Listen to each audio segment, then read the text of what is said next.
தமிழ் அரசியல் கைதிகளுக்கு பொது மன்னிப்பு வழங்கப்பட வேண்டும் என வடமாகாண முதலமைச்சர் சி.வி. விக்னேஸ்வரன் யாழ்ப்பாணத்தில் இன்று இடம்பெற்ற ஊடக சந்திப்பொன்றில் வலியுறுத்தியுள்ளார்.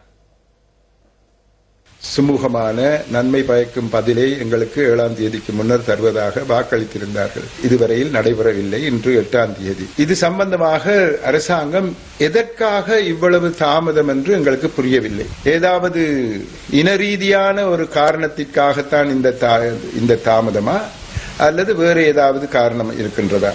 இத்தனை வருடங்களாக வழக்குகள் பதியாமல் இருக்கும் ஒருவருக்கு பிணை அளித்திருக்க வேண்டும். எப்பொழுதோ பிணை அளிக்காமல் வைத்திருந்து விட்டு இப்பொழுது பிணை அளிப்பதாக கூறுவதில் அதனை நாங்கள் ஏற்றுக்கொள்ள முடியாது. இதுவரை காலமும் வழக்கு பதிய முடியாத ஒருவருக்கு எதிராக எவ்வாறு இனி வழக்கு பதிய போகின்றார்கள்? அதற்குரிய சாட்சியங்கள் இல்லை என்பதுதான் அதனுடைய அர்த்தம். ஆகவே இப்பேற்பட்டவர்களை நாங்கள் பொது மன்னிப்பிலே வெளியிலே விடுவதில் எந்த விதமான சிக்கல்களும் இருக்க முடியாது. அரசியல் காரணத்துக்காக நடைபெறும் ஒரு நாடகம் போன்று எனக்கு தெரிகின்றது. அவர்களுடைய குடும்பங்கள் மிகவும் அல்லல்பட்ட நிலையிலே இருக்கின்றார்கள். ஆகவே அவர்களுக்கு உடனேயே ஒரு பொது மன்னிப்பு வழங்குவதுதான் முறையானது என்று நான் கருதுகின்றேன். 12ஆம் தேதி நாங்கள் ஜனாதிபதி அவர்களை காண கொழும்பு செல்லுகின்றோம். தமிழ் அரசியல் கைதிகள் சம்பந்தமான கோரிக்கையாக அந்த முதல் கோரிக்கையை அதைத்தான் வைக்க வேண்டும் என்று என்ன நடக்குது என்று இருந்து பார்ப்போம்.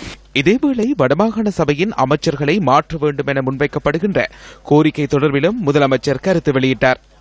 அமைச்சர்களில் ஏதாவது தனிப்பட்ட முறையிலே ஏதாவது பிழைகள் இருந்தால், அவர்கள் ஊழலில் ஈடுபட்டிருக்கின்றார்கள் என்று சொன்னால், அல்லது அவர்களுடைய ஏதாவது ஒரு பிரச்சனை இருந்தால் அவற்றை எங்களுக்கு எடுத்து காட்டினால் அதுக்குரிய நடவடிக்கைகளை நாங்கள் எடுப்போம்.